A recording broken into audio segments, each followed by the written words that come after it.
কৃষ্ণ কৃষ্ণ কৃষ্ণ কৃষ্ণ কৃষ্ণ কৃষ্ণ কৃষ্ণ হে।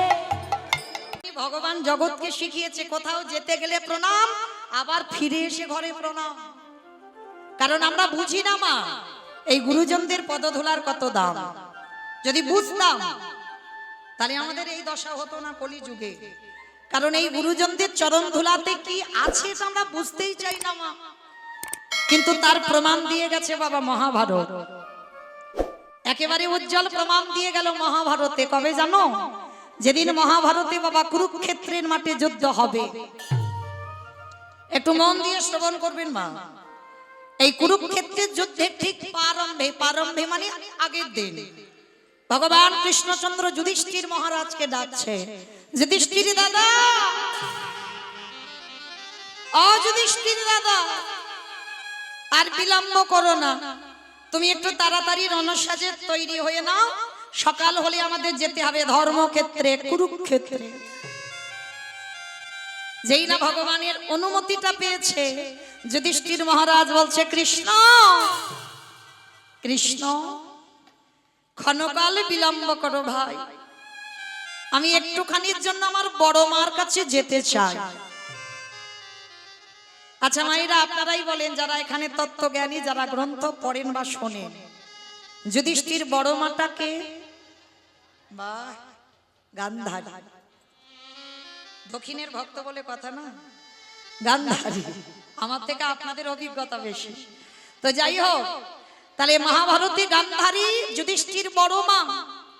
আমাদের মতো একটা দুটো ছেলেপুলের মা নয়, 100 সন্তান। আর একটা কন্যা সন্তান ছিল দুঃশলা, মানে 101টা ছেলে মেয়ের মা। সেই গান্ধারী হচ্ছে বাবা যুধিষ্ঠির বড় মা। তা ভগবান প্রশ্ন করছে, আচ্ছা তুমি হঠাৎ যুদ্ধে যাবার আগে বড় মার কাছে কেন যাবে? কৃষ্ণ, আমি বড় মার কাছে এই জন্য যাব, আমি একবার আমার বড় মাকে প্রণাম করতে চাই। অসম্ভব। যে বড় মা তোমার জীবনে মঙ্গল কামনা করলো না, যে বড় মা সারা জীবন তোমার অমঙ্গল চেয়েছে, আর তুমি কিনা যুদ্ধে যাওয়ার আগে সেই বড় মাকে প্রণাম। কৃষ্ণ, এইটা অন্য কেউ যদি বলতো আমি মানতাম, কিন্তু তোর মুখে সাজে না ভালো।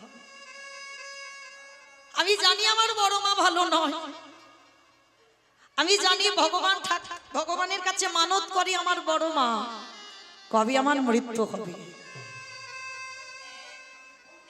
যুধিষ্ঠির, ভীম, অর্জুন, নকুল, সহদেব, ওদের কবে বিনাশ হবে আমার বড় মা মানত করে। আমি জানি আমার বড় মা জীবনে আমাদের মঙ্গল চাইনি। ভগবান হাসছে আর বলছে, আচ্ছা তুমি যদি সব জানলে আর জেনে শুনে সেই শত্রুকে প্রণাম। কৃষ্ণ, আমার বড় মা আমার খারাপ চেয়েছে, আমি তো আমার বড় মার খারাপ চাইনি। আমার বড় মা আমার অমঙ্গল চেয়েছে, কিন্তু আমি তো আমার বড় মার অমঙ্গল চাইনি। কারণ কৃষ্ণ, একটা কথা মনে রাখতে হবে, সে যে আমার মায়ের থেকে বড়।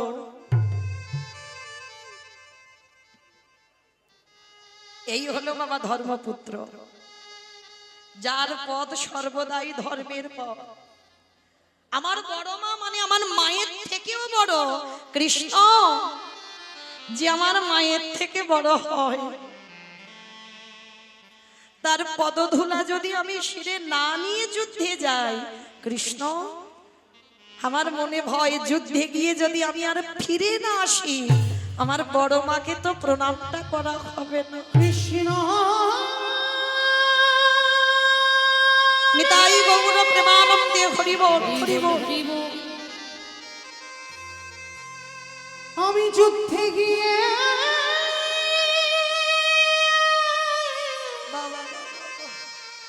যদি ফিরে না আসি,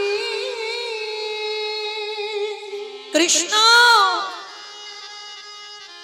তবে আমার বড় মার চরণে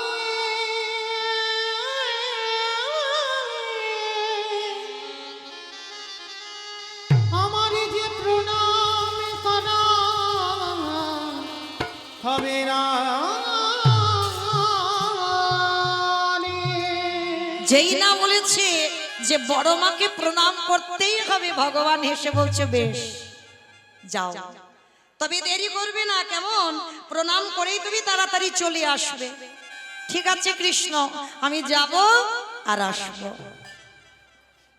গান্ধারী তখন কি করছে জানো? কৃষ্ণের প্রতিচ্ছবিটা নিয়েছে। কৃষ্ণ কে করে পারলি তুই? আমার 100 পুত্র সন্তান দিলি, শুনেছি সন্তান জন্মে কোনোদিন খারাপ হয় না, সন্তান পৃথিবীতে আসে অমৃত সপুত্রা হয়ে। পারলি না বাবা? আমার 100টা ছেলের মধ্যে 99টা খারাপ করে দিতে পারতিস, একটা ছেলেকে আমার কৃষ্ণ ভক্ত করে দিতে পারলি। কৃষ্ণ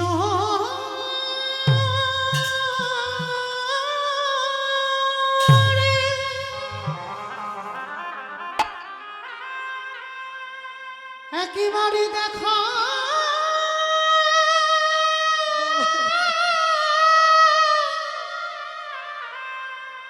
দেখা দে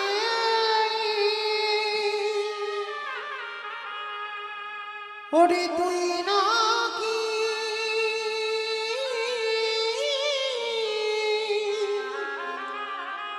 ভক্তি ভগবান।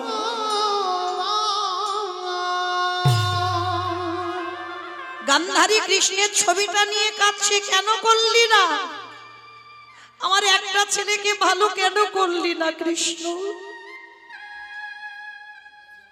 একটা ছেলে যদি আমার ধার্মিক হতো, অন্তত আমার পাশে বসে কৃষ্ণর নাম শোনাতো। গান্ধারী কাঁদছে, আর ঠিক সেই সময় যুধিষ্ঠির মহারাজ এসে ডাকছে, বড় মা, বড় মা। যেই না বড় মা বড় মা বলে ডাকছে,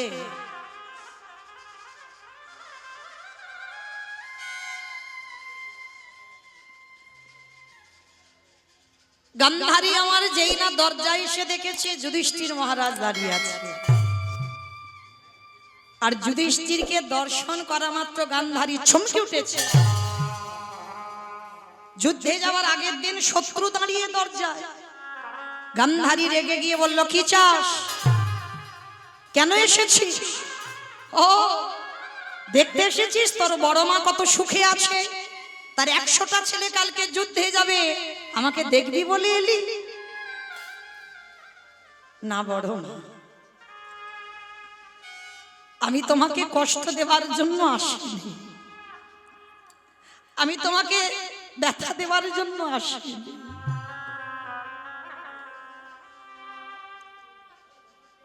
কেন এসেছিস আমার কাছে? বড় মা, কালকে সকালবেলা তো যুদ্ধে যাব, তাই আজকে তোমার কাছে একটা জিনিস চাইতে এসেছি।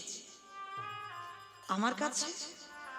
আমার কাছে তোকে দেওয়ার মতো কি আছে? আছে বড় মা, কারণ এ জগতে তুমি ছাড়া আমাকে সেই জিনিসটা কেউ দিতে পারবে না।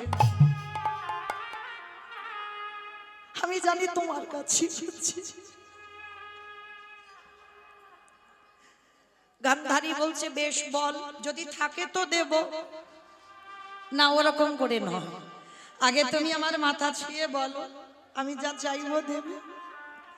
বললাম তো যদি থাকে দেব, মাথা ছোঁয়ার কি আছে?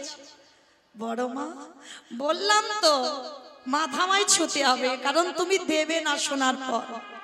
বেশ, কথা দিলাম, তোর মাথা স্পর্শ করে যদি থাকে আমার কাছে, আমি তোকে দেব দেব দেব। দেখো বড় মা, তুমি কিন্তু কথা দিয়েছো, কথার খিলাফ যেন না হয়। বেশ, বল কি চাস? ও বড় মা,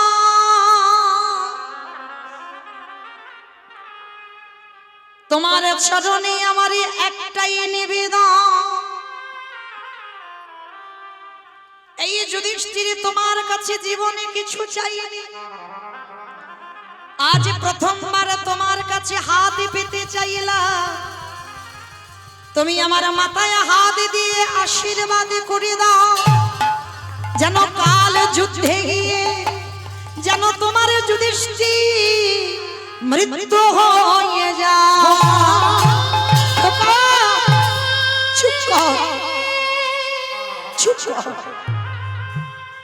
তুই এমন করি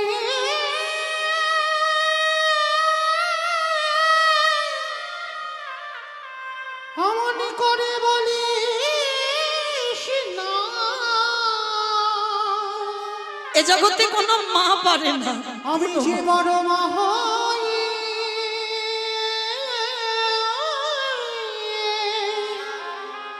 সহিতে পারিব না রে। চুপ কর। তুই আমার কাছে মৃত্যু কামনা করছিস কেন? আর আমি মা হয়ে তোকে মৃত্যু আশীর্বাদ দেব কি করে? কেন বড় মা? তুমি তো সারা জীবন বলে এসেছো কবে আমাদের 5 ভাই নিধন হবে। আজ কেন তুমি ভেঙে পড়ছো আমার কথা? কারণ আজ আমি নিজে ভিক্ষা চাইছি, মৃত্যু ভিক্ষা। আমার মৃত্যু দাও। গান্ধারী জীবনে প্রথমবার ওই যুধিষ্ঠিরকে বুকে ধরে বলল, খোকারে, যে বড় মা জীবনে তোর ভালো চাইল না, যে বড় মা সারা জীবন তোর অমঙ্গলে চেয়ে এলো, সেই বড় মা জীবনে প্রথমবারে করিলাম আশীর্বাদ দাও। বড় মা, তুমি শুধু একবার বলো আমার মাথা ছুঁয়ে, কালকের যুধিষ্ঠির মৃত্যু হবে। বলবো। ছেলেকে বুকে ধরে বলল, খোকারে, ও মাইরা, সন্তান জন্ম দিলে মা নয়।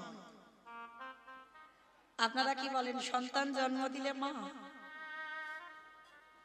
আগে বাবা মাতৃত্বটা থাকতে হবে।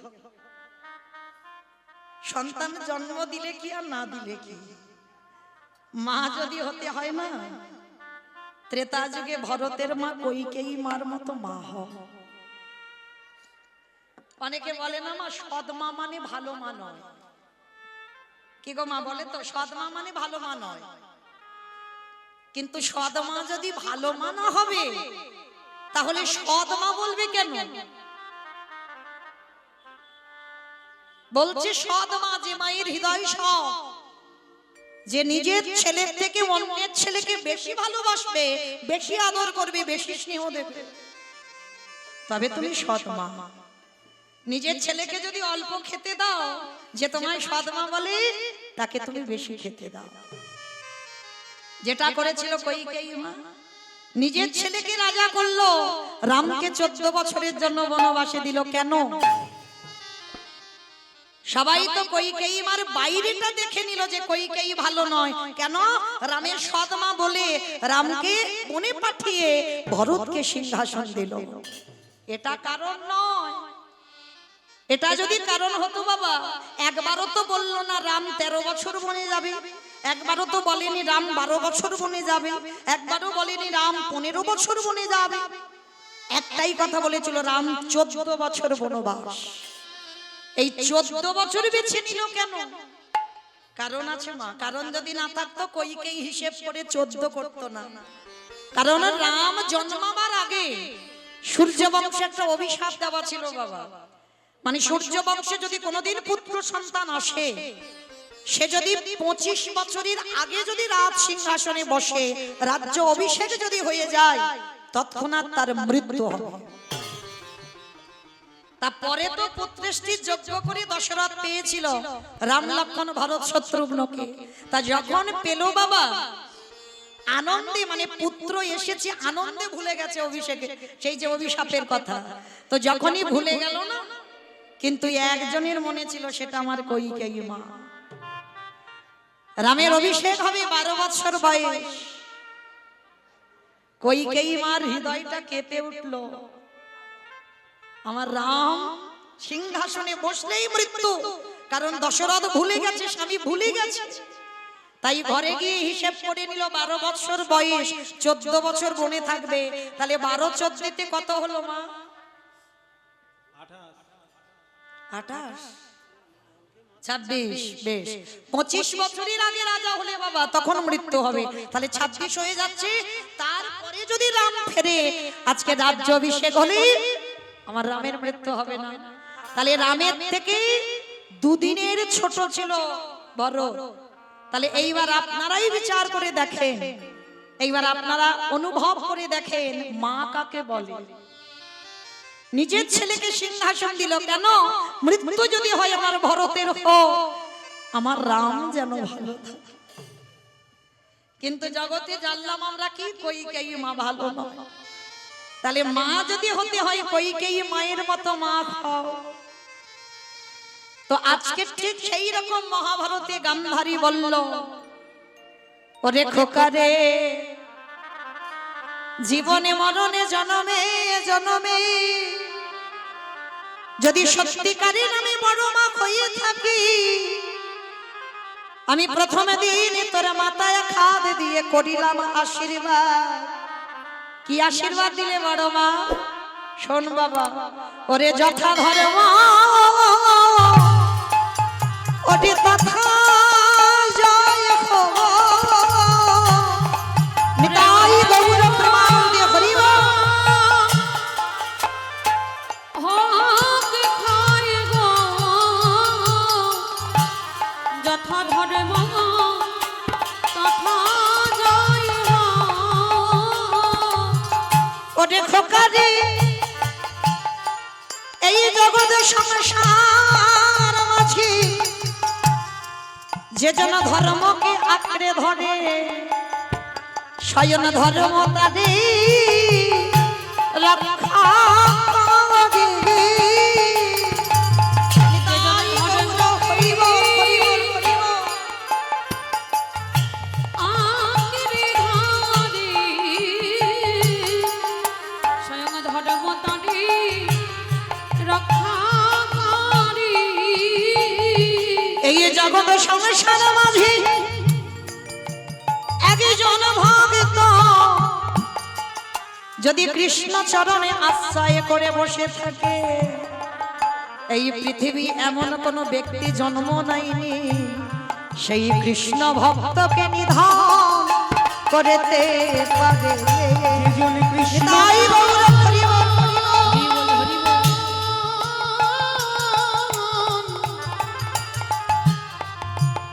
যেজন কৃষ্ণ চরণ আশ্রয় করে, সেই কৃষ্ণ ভক্তকে